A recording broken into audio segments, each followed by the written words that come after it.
A high-level delegation of the Arab Parliament has arrived in Pakistan. It will be briefed on the Kashmir situation as well as on the developments in Afghanistan. The delegation is led by Bahrain's Parliament Speaker Abdul Rehman Al-Asoomi. The delegation have meetings with top officials of the host country during its 5-day stay. Al-Asoomi was received by Senator Sana Jamali, who has been designated to conduct the visit.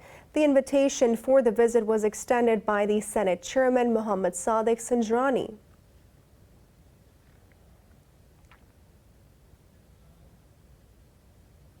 Manahil, so can you please tell us a little bit about the members of the visiting delegation and their schedule?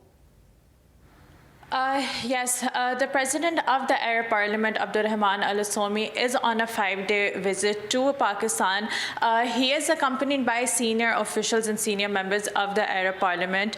They're here on a 5-day visit where they have already met with the Senate Chairman, Sadiq Sanjrani, and are currently on their way to meet the Foreign Minister of Pakistan, Shah Mahmood Qureshi. They earlier also met with President Arif Alvi, where they discussed bilateral ties and issues of mutual interest.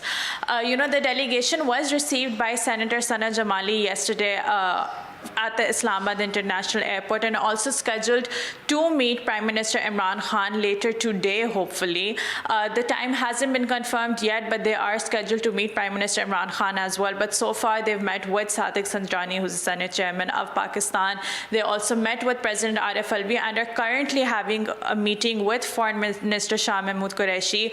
Details of the meeting will be disclosed in a little while.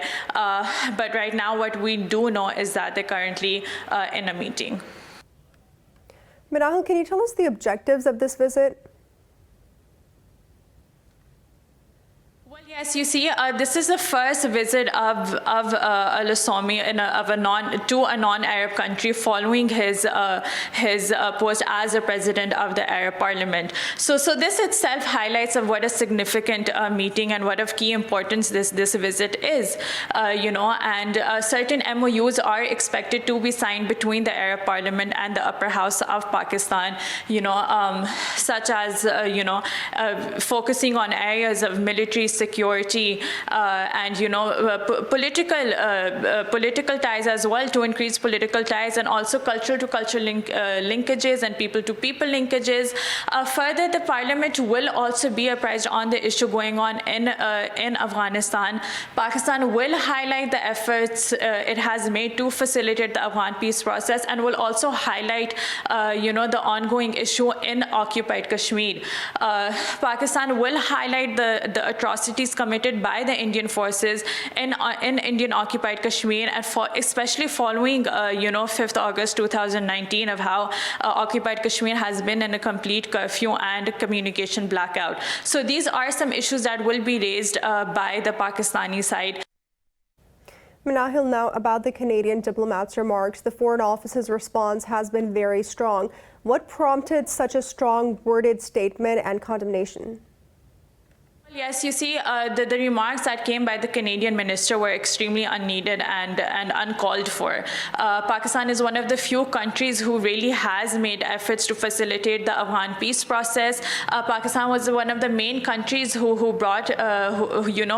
in talks with the Taliban and brought them to the table to start the Afghan peace process. Prime Minister Imran Khan has repeatedly said that Pakistan has no favorites in Afghanistan.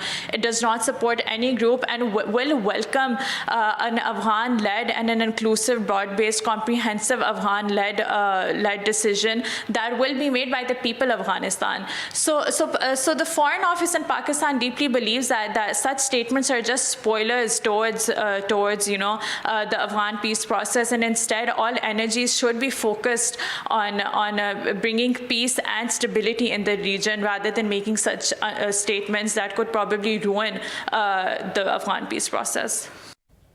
Manahil, thank you so much for updating us.